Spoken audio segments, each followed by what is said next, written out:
भी है अच्छा आवाज? यस यस, आ रही आवाज। आवाज आ रही है?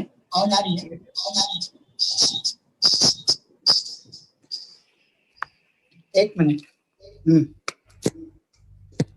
Okay sir. हाँ, मैं ऐसे ऐसे करता हूँ अभी। यस, सारे लोगों को ग्रेट इवनिंग। Great evening. और सारे लोगों को ग्रेट इवनिंग। और आज एक खास मौका है अपने पास हमारे चीफ गेस्ट को सुनने का, जो प्रोफेशन से डॉक्टर है। और डॉक्टर ऐसे वैसे नहीं है, जहां पे प्रकाश आमटे जी, उनके भाई साहब और उनकी पत्नी जो कॉलेज में सीखी है, ऐसे इंडिया के एक नामी कॉलेज में, गवर्नमेंट कॉलेज नागपुर से उन्होंने मेडिकल में एमबीबीएस किया है। वो नागपुर से बेसिकली वहां से उन्होंने एमबीबीएस किया है, बहुत अच्छी कॉलेज से। और वो करने के बाद डीएमआरई करके कोर्स किया है। तन्मय सर ने आपके बारे में आपको बता दिया कि diploma in medical radiology and electrology, माने आप जो हॉस्पिटल में कभी गए तो आपको अगर बोला स्पेशलिस्ट डॉक्टर ने आपका एक्सरे ले लो, आपका सोनोग्राम ले लो या आपका सीटी स्कैन करो, तो वो जो टेक्नोलॉजी है उसमें उन्होंने पोस्ट ग्रेजुएशन किया है। और उसके बाद उन्होंने वो करने के बाद AFIH माने associated fellow of industrial health, और आज एक बहुत बड़ी स्टील कंपनी में, जिंदाल जिसका नाम है, वहां पे चीफ मेडिकल ऑफिसर करके काम करते हैं और उसके साथ साथ माय लाइफस्टाइल भी करते हैं। माने इतना सब कुछ होने के बाद, एक बड़ी डॉक्टर की होने के बाद, एक उसके बाद रेडियोलॉजी, माने इतना सब सीखने के बाद अगर उनको जरूरत महसूस होती है ये बिजनेस की और ये बिजनेस करना चाहिए, तो मुझे लगता है कि हमें सबको वो जरूरत है ये बिजनेस करने की। और आज उन्होंने हमारी खास रिक्वेस्ट को मानते हुए हमारे साथ ये मीटिंग में जुड़े हैं वो, और ऑलरेडी आ गए अंदर। और अंदर आने के बाद मुझे थोड़ा सा टेक्निकल प्रॉब्लम आया, उनको मैं एडमिट कर रहा था और मेरे खुद के वो मीटिंग कंट्रोल सारे हैंग हो गए, तो मैं उधर जा ही नहीं सकता, माने मीटिंग कंट्रोल को मैनेज ही नहीं कर सकता, इसीलिए मैं शेयर भी स्टॉप नहीं कर पा रहा हूँ। अगर किसी और ने शेयर स्टॉप कर पाया तो जरा देखिए शेयर स्टॉप करने के लिए क्या करना पड़ता है। और मैं बुलाना चाहूंगा हमारे आज के चीफ गेस्ट, आपके माने क्या बोलते हैं, आपके कान आंख सब कुछ एकदम, दिल दिमाग ध्यान सब कुछ तैयार रखना, उनको सुनना। क्योंकि अगर एक डॉक्टर होके ये बिजनेस करता है तो हम सारे लोगों को ये बिजनेस करने की जरूरत है।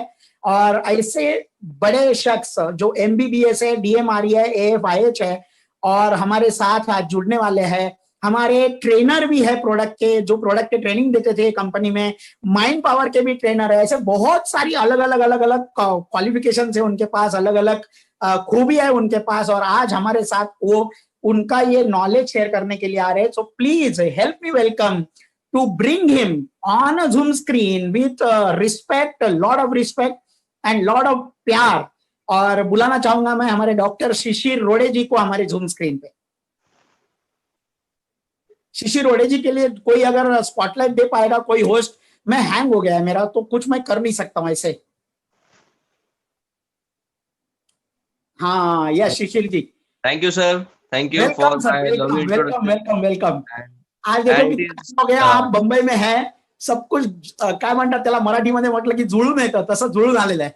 हाँ हाँ हाँ। Yes so it is my pleasure sir, आपका कि रेडियो तुमचा बंद झाला। यस यस यस हाँ ओके। हाँ, इट इज माय प्लेजर कि आपने मुझे बुलाया है ना, और मुझे बहुत अच्छा लग रहा है।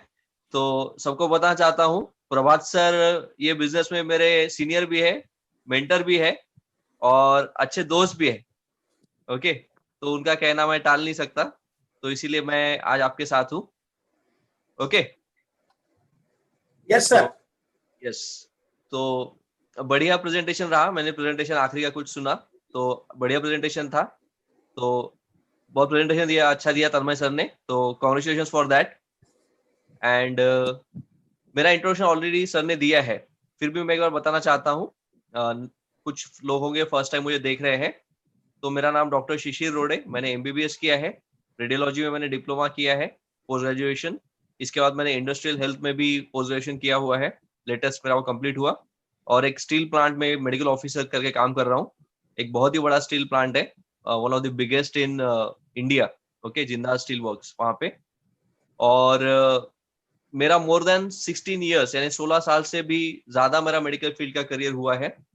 और ये सारी जानकारी मैं इसलिए बता रहा हूँ क्योंकि बहुत सारे लोग होते हैं, उनको लगता है कि प्रोडक्ट में दम है क्या, प्रोडक्ट में क्या चीजें है क्या नहीं है, सच में अच्छे है क्या। तो ये आपके डाउट एट वंस क्लियर हो जाने चाहिए, क्योंकि अगर एक मेडिकल फील्ड का मैं प्रोफेशनल डॉक्टर 16 साल का करियर इस बिजनेस में मैं लगा सकता हूँ, तो और ये प्रोडक्ट पे ट्रस्ट कर सकता हूँ, तो ऑब्वियसली प्रोडक्ट की बहुत अच्छे से मुझे जानकारी है, उसके रिजल्ट्स की जानकारी है, इसीलिए मैं ये बिजनेस और ये प्रोडक्ट को ट्रस्ट करता हूँ। ओके, तो सबसे पहले आप लोग मुझे सुन पा रहे हो ना? हाँ हाँ सर। ओके, तो सबसे पहले जब ये अपॉर्चुनिटी मेरे सामने आया था, तो मेरे सामने ये अपॉर्चुनिटी जब आया था, तो बिजनेस मुझे बहुत ज्यादा नहीं समझा था। ओके, ऑनेस्टली, क्योंकि हफ्ते का 2,10,000 ये बिजनेस देता है, कैसे देता है, क्या देता है, तो ये मैक्सिमम लोग पहले इसमें समझ में नहीं पाते। अगर नहीं समझ पा रहे हो तो आप सही ट्रैक पे हो, क्योंकि पहले इसमें हफ्ते का 2,10,000 समझ में आता नहीं है, मुझे भी नहीं समझा था। और मेरा प्रोडक्ट्स की तरफ ध्यान गया, मैंने देखा प्रोडक्ट का सर्टिफिकेशन बहुत अच्छा था। अपने एलिमेंट्स का आपने देखा सर्टिफिकेशन, आयुष प्रीमियम मार्क का सर्टिफिकेशन है, एंड ऑन एंड ऑन का भी ब्रुंसविक लैब का सर्टिफिकेशन है, यूएस की लैब का। तो ये देख के मुझे बहुत अच्छा लगा कि प्रोडक्ट से क्वालिटी है। और जो मेरे अपलाइन है मनी सिंह सर, तो ऑलरेडी उनसे एक पहचान थी, तो बेसिकली मना नहीं कर पा रहा था, तो एक काइंड ऑफ कंपल्सरी एंट्री थी। लेकिन मैंने देखा वैल्यू फॉर मनी है इसमें, प्रोडक्ट ले रहा हूँ, एमआरपी यानी डीपी प्राइस में मिल रहा है, ज्यादा प्रोडक्ट्स मिल रहे हैं और यूजफुल प्रोडक्ट्स है, तो मैंने घर में यूज करना शुरू किया। फैमिली में कोई इश्यूज थे, उनके लिए देना शुरू किया। हॉस्पिटल में हमारे अराउंड जो स्टाफ रहता है, सिस्टर्स रहती है, नर्सेस रहती है, अटेंडेंट्स रहते हैं, किसी को कुछ प्रॉब्लम होती है तो हमसे डिस्कस करते हैं, तो उनको मैंने कुछ प्रोडक्ट शेयर किए एंड पेशेंट्स को भी दिए, क्योंकि मैंने 3 आईडी से बिजनेस स्टार्ट किया था। ओके, तो मोर देन मेरा 35,000 का इन्वेस्टमेंट उसमें था, तो बहुत सारे प्रोडक्ट्स मुझे मिले थे। तो ये 3 आईडी से चालू करने का बेनिफिट था कि बहुत सारे प्रोडक्ट्स मिले, तो मैं मैक्सिमम लोगों को दे पाया। और फिर मैंने देखा कि प्रोडक्ट्स के फीडबैक मुझे उन लोगों से बहुत बढ़िया मिले। मेरे घर में तो आई अच्छे रिजल्ट्स, लोगों को अच्छा महसूस होने लगा, और पेशेंट्स में और ये जो स्टाफ में मैंने दिया था उनमें अच्छे रिजल्ट्स आए। तो मैंने बोला यार, जो मेरा गेस था कि प्रोडक्ट अच्छे रहेंगे, सच में अच्छे हैं। ठीक है, क्योंकि मैं आपको बताना चाहता हूँ, कुछ लोग बोलते हैं कि सर आप तो एलोपैथी के डॉक्टर हो, तो आयुर्वेद का कैसा। तो बेसिकली जो प्रिंसिपल्स होते हैं मॉलिक्यूल के, ड्रग्स के, वो बहुत सिमिलर होते हैं, तो इसको समझना एलोपैथिक डॉक्टर के लिए मुश्किल नहीं होता है।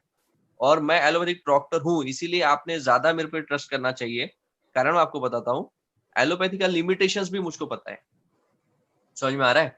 मुझे बोथ फील्ड्स का नॉलेज आ गया है, आयुर्वेद और एलोपैथी। तो एलोपैथी एग्जैक्टली कहाँ लिमिटेशन है और उसे कहाँ आयुर्वेद से सप्लीमेंट करना चाहिए, ये मैं बखूबी जानता हूँ। ठीक है, और इसीलिए आपने इस पे ज्यादा ट्रस्ट करना चाहिए। तो ऐसे मेरी शुरुआत हुई। फिर ऐसा ही अभी तो हम ऑनलाइन सेमिनार अटेंड कर रहे हैं, लेकिन उस टाइम ऑफलाइन सेमिनार भी थे, बिफोर कोरोना, है ना। अभी दुनिया दो इस पे डिवाइड हो गई है, before corona and after corona. ठीक है, तो बिफोर कोरोना क्या था कि सेमिनार्स होते, तो मैंने वहां पे देखा कि बहुत सारे लोग अच्छी इनकम ले रहे हैं। तो मैंने देखा यार, ये बिजनेस में बहुत बढ़िया हेल्थ का भी चांस है, वेलनेस का बढ़िया चांस है, खुद की हेल्थ इंप्रूव करो, खुद की हेल्थ अपने हाथ में लो, ये बढ़िया है। एंड सेकंड, इनकम भी बहुत अच्छी है, तो बोला चलो ये बिजनेस करते हैं। फिर मैंने बिजनेस एक्टिवली शुरू किया। फिर मैंने सेमिनार अटेंड शुरू करने चालू किए, ट्रेनिंग्स लेना शुरू किया, बिजनेस सीखा कैसे करना है और बिजनेस स्टार्ट किया। ठीक है, तो ये मेरा ऐसा अनुभव रहा, बिजनेस में सक्सेस होते गया, आज आरटीसी रैंक पे हूँ और इसके बहुत अच्छे बेनिफिट मेरे समझ में आए। ठीक है, अभी वन ऑफ दी मैंने बताया आयुष प्रीमियम मार्क, जैसे अभी कोरोना काल में आप देखोगे कि लोगों को ये बताने की जरूरत नहीं है कि आयुष क्या है, ऑलरेडी सब लोगों को पता है कि आयुष क्या है। और सबको ये बताने की जरूरत नहीं है कि इम्यूनिटी क्यों चाहिए होती है। ओके, अच्छी इम्यूनिटी क्यों चाहिए, सबको अभी आज समझ में आ रहा है। ओके, तो जो चीजें हम पहले समझने की कोशिश करते थे कि इम्यूनिटी क्यों अच्छी होनी चाहिए थी, पहले लोगों तो इम्यूनिटी समझ में नहीं आता था कि इम्यूनिटी क्या है, रोग प्रतिरोधक शक्ति क्या है। अभी ये घर घर में पता है, इवन बच्चे बच्चे जानते हैं कि अभी इम्यूनिटी यानी रोग प्रतिरोधक शक्ति क्यों चाहिए होती है। ठीक है, तो ये इम्यूनिटी पे फोकस सबका आया है, तो अपने बिजनेस के लिए प्लस पॉइंट है। एंड सेकंड, ये समझना जरूरी होता है कि एक मेडिकल फील्ड में एक कंसेप्ट है जिसको क्या बोलते हैं, आइसबर्ग फिनोमिनन। मींस मतलब क्या होता है, टिप ऑफ द आइसबर्ग। जैसे हिमनग होता है समुद्र में, एक बर्फ का बहुत बड़ा टुकड़ा होता है ना, हिमनग जिसे बोलते हैं, तो वो ऐसे शेप का होता है। एंड उसका सिर्फ टिप जो है पानी के ऊपर दिखता है 5 to 10%, और 90% वो समुद्र के नीचे होता है जो आंखों से दिखता नहीं है। तो सेम चीज क्या है, कोई भी बीमारी के उसका सिर्फ टिप हम देख पाते हैं, सिम्टम्स देख पाते हैं, और अंदर जड़ तक बहुत उसके कारण हो सकते हैं। तो कहने का मतलब क्या है, अगर 10% पेशेंट्स होते हैं तो 90% जो लोग होते हैं वो सब क्लिनिकल कंडीशन में होते हैं। आज ना कल उनको कोई ना कोई बीमारी होने वाली है। और कोई भी बीमारी, यही लॉजिक से, tip of the iceberg phenomenon से, कोई भी बीमारी ये प्रूव होता है कि एक दिन में नहीं होती है ना। हम बोलते हैं ना, बहुत से लोग कॉमन लैंग्वेज में बोलते हैं कि यार कल तक अच्छा था, उसको अचानक पैलिस का अटैक आ गया, हार्ट अटैक आ गया, कल तक तो अच्छा था। तो ऐसा कभी नहीं होता है कि इंसान कल तक अच्छा था। अरे कल तक अच्छा था, उसको कैंसर का पता चला। हाँ, लेटेस्ट अभी एक एक्टर है, उनको पता चला कि लंग का कैंसर है। ठीक है, अभी ये लाइव सेशन तो किसी का नाम नहीं लूंगा, लेकिन पता चला उनको लंग का कैंसर है। कल तक तो अच्छा था। कल तक कोई अच्छा नहीं होता है, और कोई भी बीमारी एक दिन में नहीं होती है। ठीक है, तो सालों का वो बॉडी में कुछ ना कुछ प्रॉब्लम चलते रहता है। एक दिन वो बॉडी को प्रॉब्लम हैंडल नहीं होते और वो बीमारी ऊपर आ जाती है। पॉइंट समझ में आ रहा है? हार्ट का प्रॉब्लम आपके अंदर बहुत दिनों से चलते रहता है, एक दिन ऐसा आता है कि हार्ट वो प्रॉब्लम हैंडल नहीं कर पा रहा है और अचानक हार्ट अटैक में तब्दील होता है। पैरालिसिस एक दिन में नहीं होता है, बहुत दिनों से आपके शरीर में कुछ प्रॉब्लम चल रहा है, आपका ब्रेन वो हैंडल नहीं कर पाया और वो पैरालिसिस में तब्दील हो गया। पॉइंट समझ में आ रहा है? सेम अभी जो कोरोना चल रहा है वो भी एक दिन में नहीं हो रहा है, किसी को समझने की कोशिश करो। बहुत दिनों से हमारी इम्यूनिटी कमजोर चलती आ रही है, कम ज्यादा प्रॉब्लम होते आ रहा है, बॉडी हैंडल नहीं कर पा रही है, सामने से कोई वायरस आया और हमको वो इन्फेक्शन हो गया। पॉइंट समझ में आ रहा है? तो कहने का मतलब क्या है कि इम्यूनिटी भी एक दिन में डेवलप होने वाली चीज नहीं है। हमारी लाइफस्टाइल, हमारी हैबिट्स हम इंप्रूव करते जाएंगे, हम हमारे डाइट में ये जो सप्लीमेंट्स है एलिमेंट वेलनेस के, ऑन एंड ऑन के हमारे लाइफ में लाते जाएंगे, तो हमारी immunity day by day build build होती जाएगी, और एक दिन हमारी इम्यूनिटी बहुत मजबूत रहेगी। हम वो अच्छे साइकिल में आ जाएंगे, पॉजिटिव हेल्थ के साइकिल में आ जाएंगे। मैक्सिमम लोग अभी निगेटिव हेल्थ के साइकिल में होते हैं, तो पॉजिटिव हेल्थ और वेलनेस के साइकिल में आ जाएंगे, हमारी इम्यूनिटी बिल्डअप होती जाएगी। तो हमको ये भी समझना है, इम्यूनिटी एक दिन में डेवलप नहीं होती है। तो सभी गेस्ट और डिस्ट्रीब्यूटर्स को भी ये पॉइंट समझना है। ठीक है, मैंने 5 दिन कोई प्रोडक्ट कंज्यूम कर लिया मतलब मेरी इम्यूनिटी बहुत अच्छी होगी, ऐसा नहीं है। आपको वो हैबिट में रहना है, तो आपका 2 महीना, 3 महीना, 4 महीना में इम्यूनिटी बहुत अच्छा हो जाएगा। पॉइंट समझ में आ रहा है? तो मैं इसलिए यस बता यस रहा सर, हूँ। Yes yes, yes, okay. एकदम परफेक्ट सर। हाँ, तो मैं आपको इतना कॉन्फिडेंटली ये चीज मैं इसलिए बता रहा हूँ क्योंकि देखो, मैं खुद डॉक्टर हूँ। परिस्थिति ऐसी है कि लॉकडाउन था, लोग घर में बैठे थे, सब चीजें थी, लेकिन हम घर में बैठ नहीं सकते थे। हम डे 1 से काम कर रहे हैं। पॉइंट समझ में आ रहा है?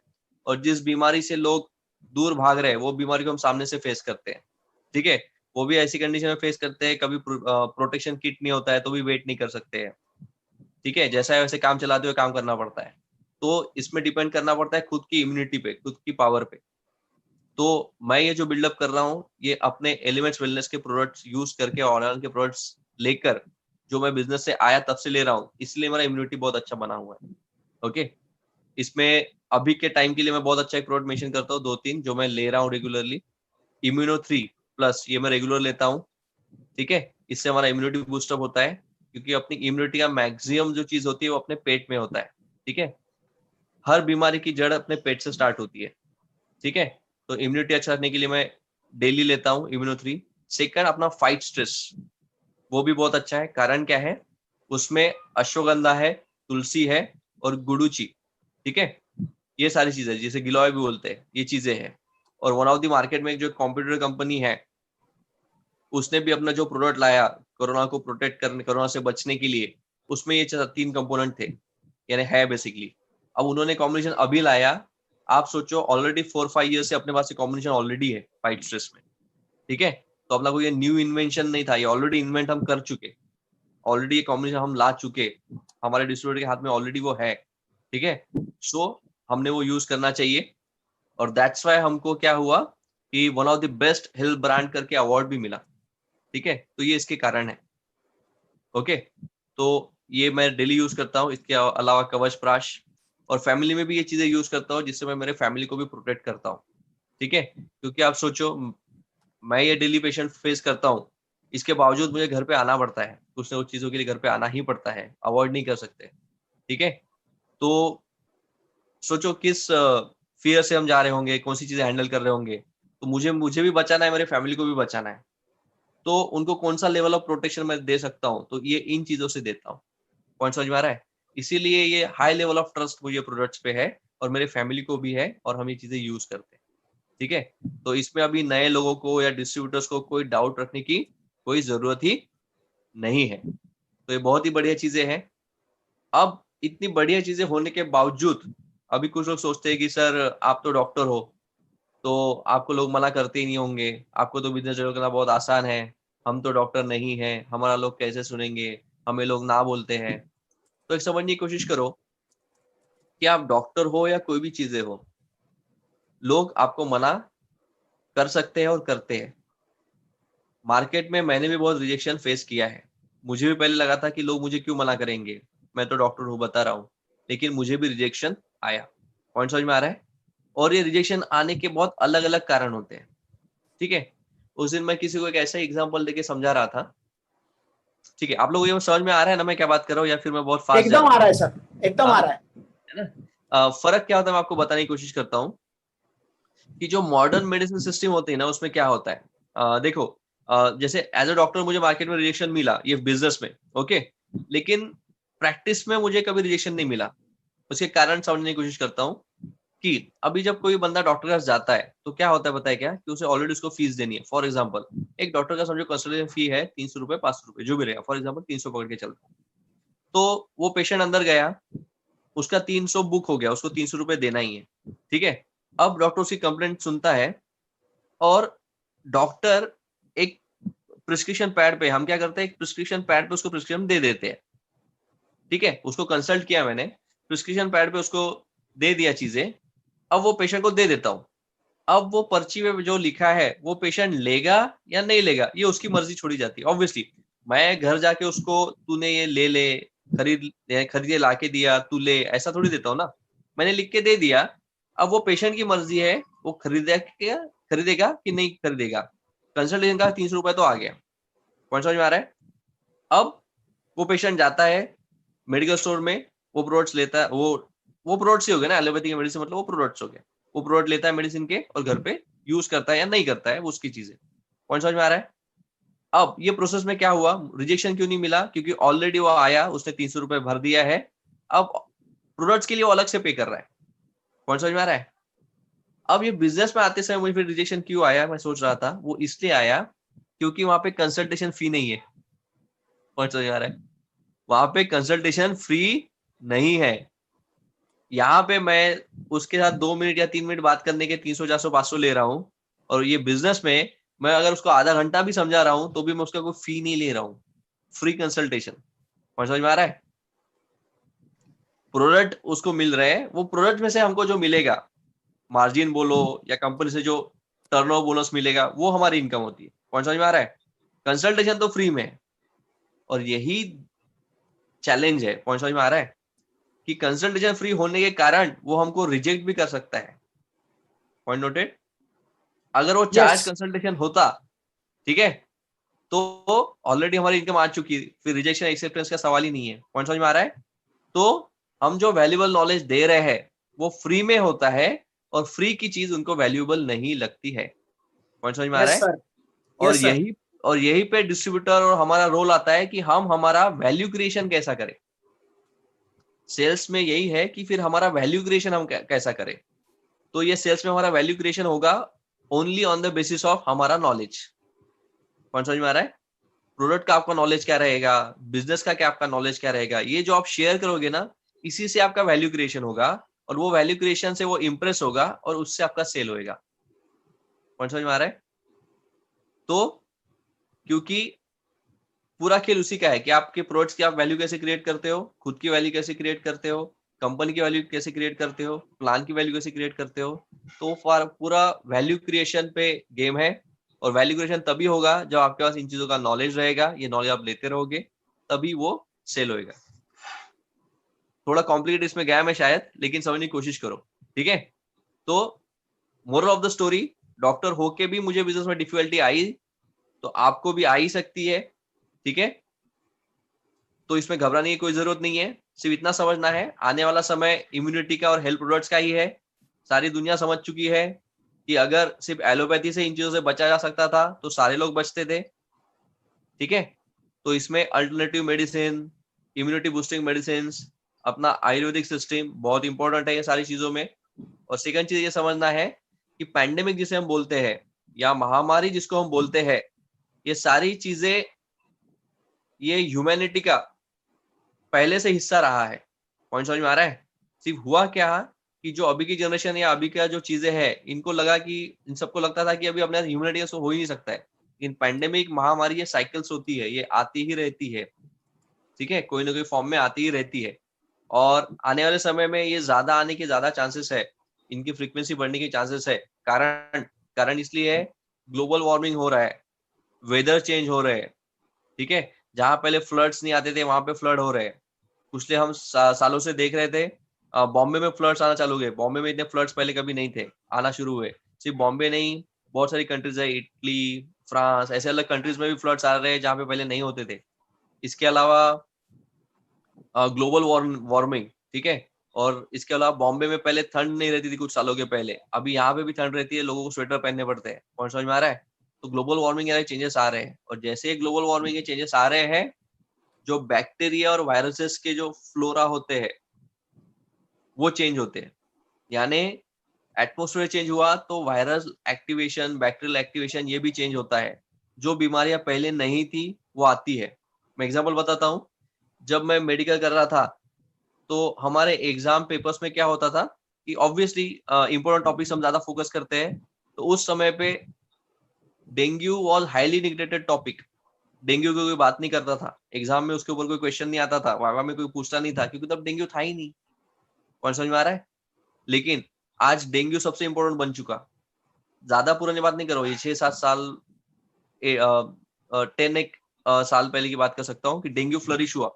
पॉइंट समझ में आ रहा है? पहले डेंगू का कोई वैल्यू नहीं था, डेंगू आया, डेंगू से डेथ आने लगी, सब आने लगी, तो it become all of a sudden important. तो डेंगू क्यों आया? Due to the atmospheric changes, जो वायरसेस जो चीजें हैं वो चेंज हो जाती है। पॉइंट समझ में आ रहा है? तो आने वाले दिनों में ये चीजें बदलते जाएगी। तो ओनली गारंटेड चीज है आपके अंदर की इम्यूनिटी, वो अच्छा रखना बहुत जरूरी है। वो अच्छा रहेगा तो हर चीज से आपकी बॉडी लड़ जाएगी, आपकी फैमिली लड़ जाएगी। पॉइंट समझ में आ रहा है? तो साइंटिस्ट वर्ल्ड और डॉक्टर्स वर्ल्ड और ये बताने की कोशिश कर रहे हैं कि ये आने वाले समय के सिनारियोज है। सेकंड, वन ऑफ दी ये है कि ये वायरस लैब में बना है, क्या बना है, ऐसे ही बोलते हैं। ओके, तो इसमें ज्यादा डिपेंड नहीं करूंगा, लाइव प्रोग्राम है वॉटेवर, लेकिन चांसेस ये कि मैक्सिमम ये लैब में बना रहेगा।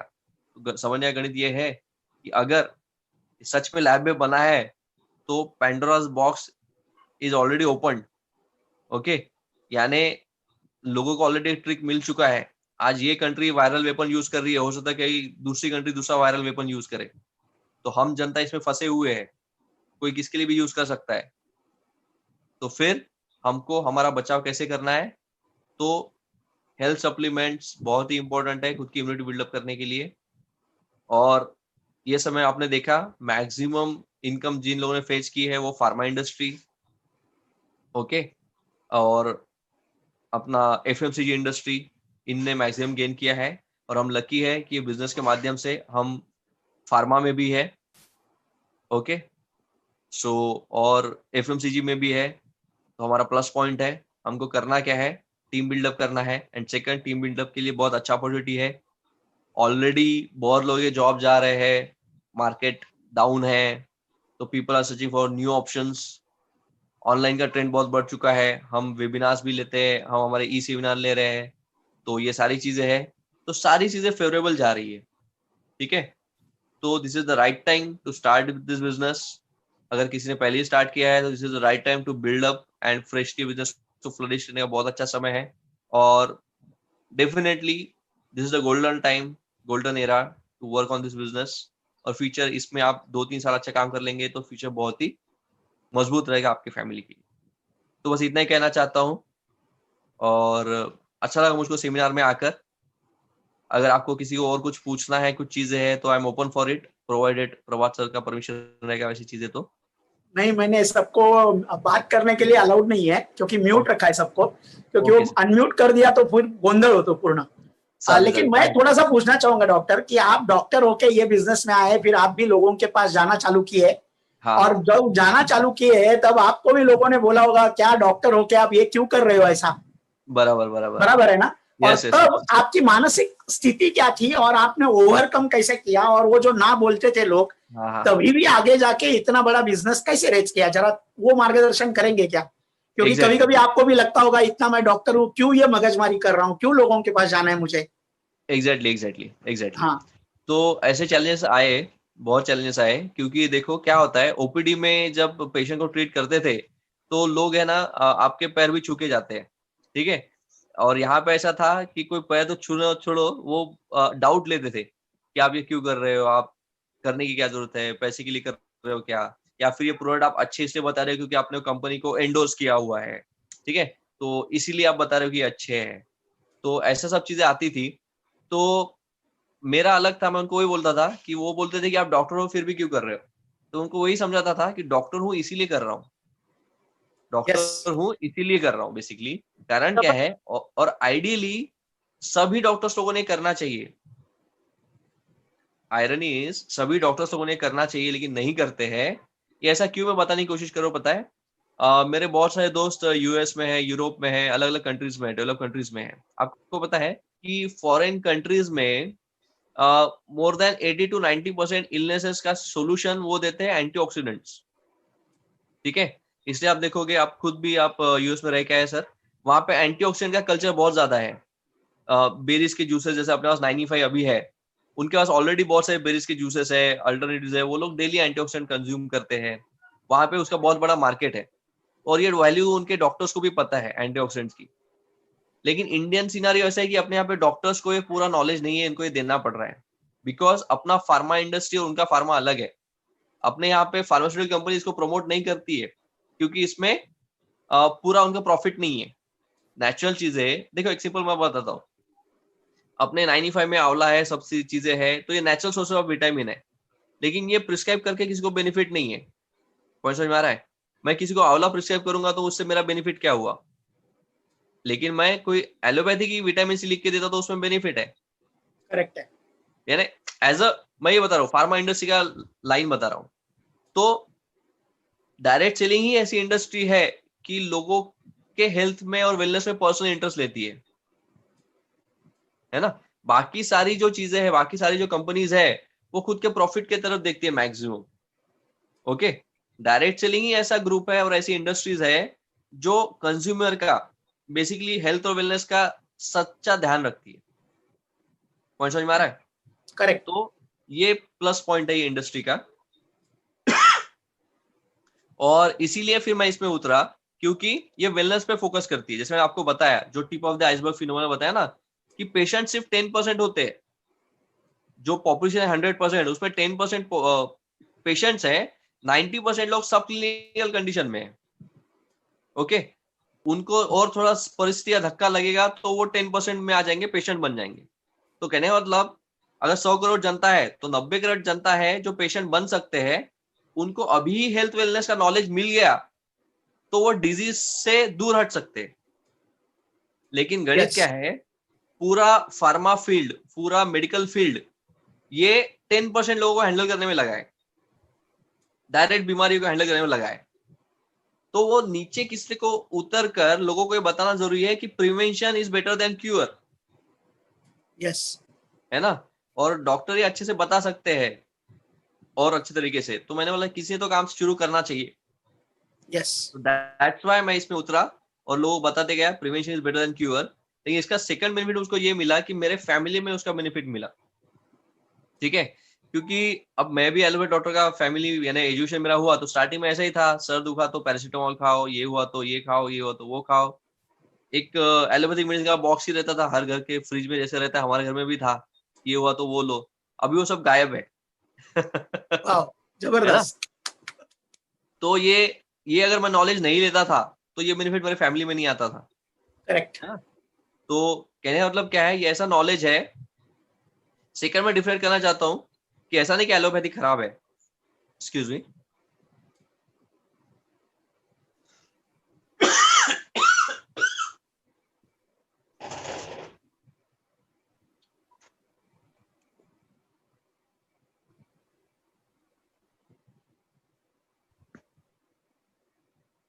ओके, आ रहा है सुनाई?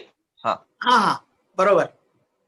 सेकंड, मैं ये नहीं बोल रहा हूँ कि एलोपैथी खराब है, एलोपैथी इमरजेंसी के लिए बहुत अच्छा है, लेकिन आयुर्वेद देखो, allopathy is only 150 years old maximum, ठीक है, और आयुर्वेद जो है 5000 ईयर्स से भी पुराना है, जो चलते आ रहा है, ठीक है। और वो क्यों चल रहा है, उसके कुछ कारण है जो बहुत सी बार एलोपैथी डॉक्टर समझ के नहीं लेते हैं। Allopathy is only 150 years old, ठीक है।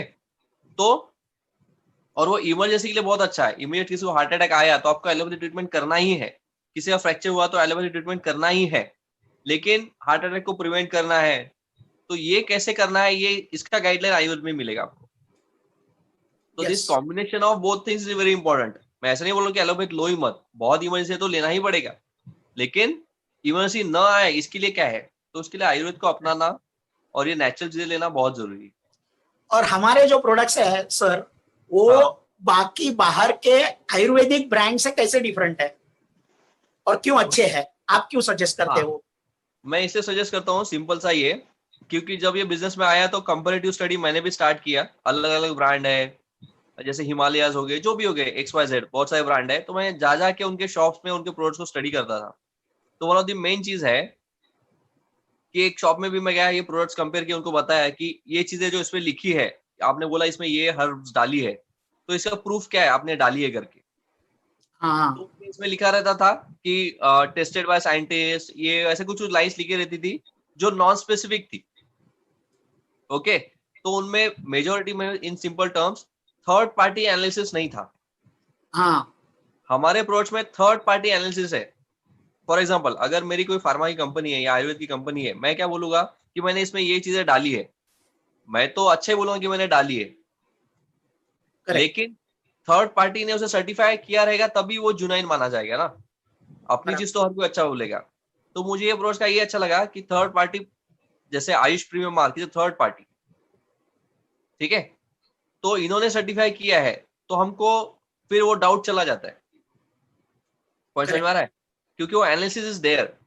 और मैंने यहां तक स्टडी किया, आयुष के वेबसाइट पे आप जाओगे तो आयुष प्रीमियम मार्क मिलाने की जो प्रोसीजर है, स्टार्टिंग में जब मैं बिजनेस करता था उसके प्रिंटआउट भी साथ में रखता था, 15 या 18 पेजेस निकलते वो प्रिंटआउट कि आयुष प्रीमियम मार्क चाहिए, तो जो जो क्राइटेरियाज है ना, वो बहुत स्ट्रिंजेंट क्राइटेरिया, बहुत स्ट्रिक्ट क्राइटेरिया है, उसमें मैक्सिमम कंपनी प्रोडक्ट बैठते ही नहीं, इसलिए वो रिजेक्ट हो जाते हैं। तो क्राइटेरिया बहुत स्ट्रिक्ट है, और वो पूरा फॉलो करके अगर आपका प्रोडक्ट उस पर खरा है तो मतलब वो सच में जुनाइन है। Yes yes yes. तो वो 18 पेज का क्राइटेरिया है उनके। पॉइंट समझ में आ रहा है, तो आयुष के वेबसाइट पे जाओ, आप लोग भी वो प्रिंट आउट निकालो, और कोई भी एजुकेट बंदा है वो ऑब्जेक्शन देता है तो उसके सामने वो रखो और देखो ये क्राइटेरियाज है। नहीं तो लोग बोलते हैं ना कि यार ये तो ऐसे भी मिलाया जा सकता है, वैसे भी लाया जा सकता है, ऐसा नहीं होता है। तो क्राइटेरिया जब आप देखोगे तो समझ में आएगा कि यार ये प्रोडक्ट इतने टेस्ट में से गुजरा है ना। और उसमें से एक भी क्राइटेरिया फॉलो नहीं होता है तो पूरा लॉट रिजेक्ट हो जाता है वो प्रोडक्ट का। ओके तो ये स्ट्रिक्ट क्राइटेरिया जो उसके कारण वो है। सेकंड, अपने 9E5 का भी मुझे बहुत अच्छा लगा कि ब्रुंसविक लैब अमेरिका का सर्टिफिकेशन है। अभी खास बात क्या है कि इंडियन लैब का सर्टिफिकेशन उसको क्यों नहीं है, तो बेसिकली इसलिए नहीं है कि इंडिया में एक भी लैब नहीं है जो एंटीऑक्सीडेंट गिन सके। Really? Oh wow. Yes yes yes, that's why US के ब्रुंसविक लैब का लेना पड़ा, ठीक है। क्योंकि हम इतने पीछे चल रहे हैं, जो बोलते हैं ना कि जो बोलते हैं ना इंडिया 100 ईयर्स बिहाइंड और 150 ईयर्स बिहाइंड यूएस और समथिंग, ये मायने उसके हैं। आप यूएस की एग्रीकल्चर की वेबसाइट पे देखोगे ना, ठीक है, वहां पे उनके जो फूड प्रोडक्ट्स होते हैं जो मार्केट में खेती में बनते हैं, उसका भी एंटीऑक्सीडेंट वैल्यू गिना जाता है। सो एंटीऑक्सीडेंट वैल्यू ऑफ आपके ग्रेन्स का एंटीऑक्सीडेंट वैल्यू कितना है, आपके इसका एंटीऑक्सीडेंट वैल्यू कितना है, वो गिना जाता है, ठीक है। अपने यहाँ पे ये पता ही नहीं बहुत सारे लोगों को, तो जब पता ही नहीं है तो उसका लैब कहाँ से बनेगा। तो वो टेस्ट करने का भी लाखों का खर्चा होता है। अगर एंटीऑक्सीडेंट आपको गिनना है कि प्रोडक्ट का वैल्यू कितना है, तो वो भी खर्चा लाखों में होता है। और आप देखोगे मार्केट में बाकी प्रोडक्ट्स है, कोई उसका एंटीऑक्सीडेंट वैल्यू डिक्लेयर करता नहीं है, बताता भी नहीं है, क्योंकि उन्होंने गिना ही नहीं होता है। Really yes. गिनिया पॉइंट, हमने गिना है, इतना पैसा भर के बाहर से करके लाया है, इसलिए हम वो दिखाते हैं। और इसीलिए भले महंगा लगे लेकिन एक्चुअली वो सस्ते प्रोडक्ट है आपके। हाँ, टू बी ऑनेस्ट वो सस्ते ही है, सस्ते ही है। जितना उसका क्वालिटी मिल रहा है, तो वो जुनाइन है ना सर, तो वो सस्ता ही पड़ता है। आप कैलकुलेट करोगे तो 95 का एक सैशे 70 to 90 रुपए का एक आएगा सैशे, जो है एक, समझो अप्रोक्सीमेटली 90 रुपीज का एक सैशे आएगा, तो वो सस्ता ही हो गया, क्योंकि उतने कैलोरीज का फ्रूट जूस लेने जाओगे या फ्रूट्स खाने जाओगे तो आपको वो 800 900 1000 तक जाएगा, जो है 90 ना? में आ रहा है। हाँ, जो 90 में आ रहा है, तो वो सस्ता ही है।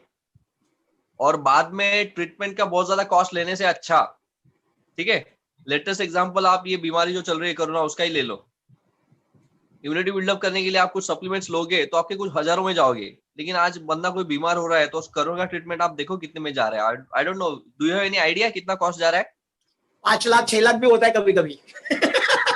और वो भी 10-10 दिन का सर, यस यस। वो 10-10 दिन का, ठीक है, 15-20 दिन रहते हो तो वो 10 लाख के ऊपर चला गया। Yes. This is the situation. माने कोरोना से बचेगा लेकिन कर्जे में डूबेगा। हाँ, दैट इज द सिचुएशन। ये सिर्फ एक बीमारी का एग्जांपल हो गया, लेकिन हर सिचुएशन में वैसा ही है, यस। है ना? जैसे किसी को किडनी स्टोन हो जाएगा तो उसका ट्रीटमेंट का खर्चा कितना बहुत ज्यादा होता है, ठीक है, वो भी हजारों Yes. लाखों में जाता है, डिपेंडिंग कितना साइज है क्या है, लेकिन हजारों में तो जाता ही है, 30-40-50 तो Yes. आराम से जाता ही है। यस। अब इससे अच्छा आप यूरी फ्लश लेके ऑलरेडी अपनी किडनी फ्लश कर डालो, है ना? एक हेल्दी इंसान भी यूरी फ्लश ले सकता है, कोई इशू नहीं है। तो कहने का मतलब क्या है, ये प्रिवेंटिव वेलनेस के प्रोडक्ट है, खुद का सर्विसिंग पहले से करके रखो तो ऑटोमेटिकली। और यही चीजें होती है। सिंपल क्या है, जैसे मैं माइंड पावर ट्रेनर का भी काम किया हूँ, वहां पे भी मैंने अच्छी कुछ चीजें सीखी।